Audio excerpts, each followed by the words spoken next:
Hello बच्चों, let's read the question. Among solids, liquids and gases, which possess the greatest bulk modulus?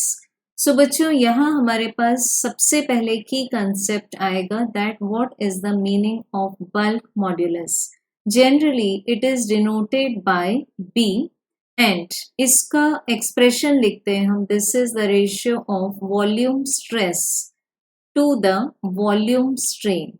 अब बच्चों अगर qualitative analysis की बात करें हम लोग तो बल्क मॉड्यूलस हमें दिखाता है किसी भी एक सब्सटेंस की एबिलिटी कि जब हम उस सब्सटेंस में वॉल्यूम डिफॉर्मेशन करना चाहेंगे तो वो वॉल्यूम डिफॉर्मेशन के थ्रू वो सब्सटेंस कितना उस एक्सटर्नल फोर्स को रेजिस्ट करेगा। सो मीन्स उसमें इंटरमोलिकुलर फोर्सेस कितने स्ट्रॉन्ग हैं या कितने वीक हैं, उसका रेजिस्टेंस क्या है। सो जितना हाई बल्क मॉड्यूलस होगा the more will be the resistance.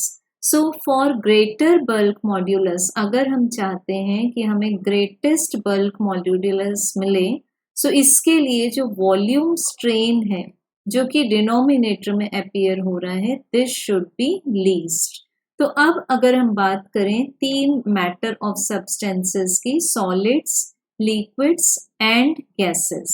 सो बच्चों सॉलिड्स में जब हम इंटरनल मॉलिक्यूलर स्ट्रक्चर को ऑब्जर्व करते हैं so the molecules are arranged in an ordered manner in the solids, जिसमें मटेरियल में जो बॉन्ड लेंथ होगी वो फिक्स होगी एंड जब हम कोई भी उस पर एक्सटर्नल फोर्स अप्लाई करेंगे तो यहाँ जो डिफॉर्मेशन होगा और we can say that the change in volume, क्योंकि इस क्वेश्चन की डिमांड है वॉल्यूम डिफॉर्मेशन की। सो जो चेंज इन वॉल्यूम होगा सॉलिड्स में वो लीस्ट होगा।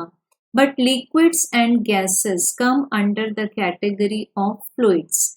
इसमें जो भी चेंज इन वॉल्यूम होता है that is about million times means about 10 to the power 6 times of the change in volume in the solids.